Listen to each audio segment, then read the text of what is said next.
Once again, thank you to IKEA for their cutting boards. Resin casting mold number 3.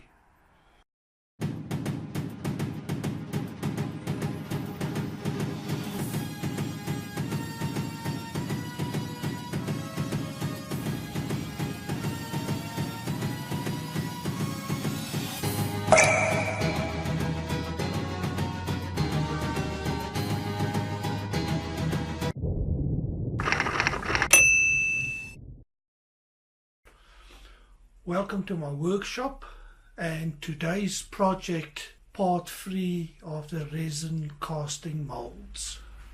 Today's mold is going to be a little bit more interesting, and the materials I'm going to use,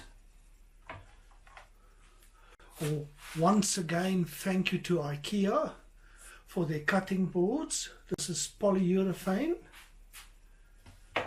and then a rolling pin for baking or for cake decorating, and stainless steel screws. It's going to be similar to my previous mold in part 1. This time I'm going to actually cast around the brass tubes.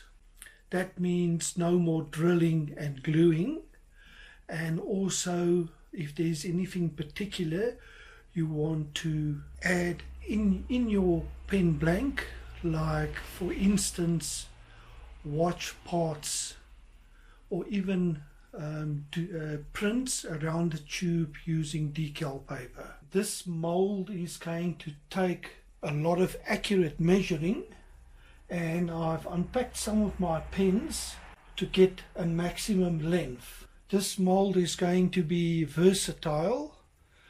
Take any length of brass tube, depending on what pen you use, and then any thickness. First step will be to check all the measurements and cut all the material. The next step will be to put this on the lathe and cut all the discs. And then lastly, assemble the mold and put it to the test and actually see how it works. Now I'm just going to fast forward through the cutting and all the time consuming steps, and then I'll be back with you during the final assembly.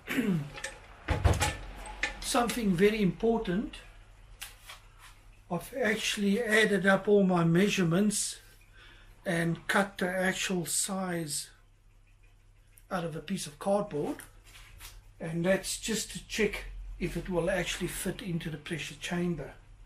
No use going through all the trouble of making the mold and then it doesn't fit into the pressure chamber. So very important to check your sizes.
And there we go, all done.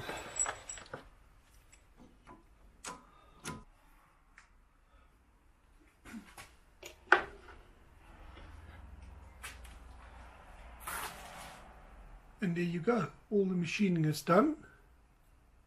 So I've done 2 different sizes, 14 in total, 7 and 7. I've assembled the mold and I've fitted one side,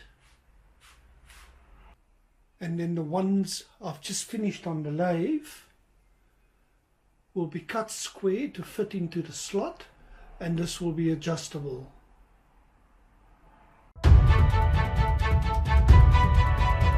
When it comes to the actual casting, this method you will save a lot of resin. Resin's very expensive. Well, that seems to be working. That's for the slimline pin, and then this middle piece there is adjustable, and the taper on the inside of the bushings can take any size. After a good day's planning and manufacturing, it's done. Resin casting mold number 3. And the admin as usual, if you enjoyed this video, give us a thumbs up. If you have any comments or any questions, let me have them in the comment section below, and I'll get back to you as soon as possible. Please subscribe to my channel, and until the next time, lekker lekker and happy casting.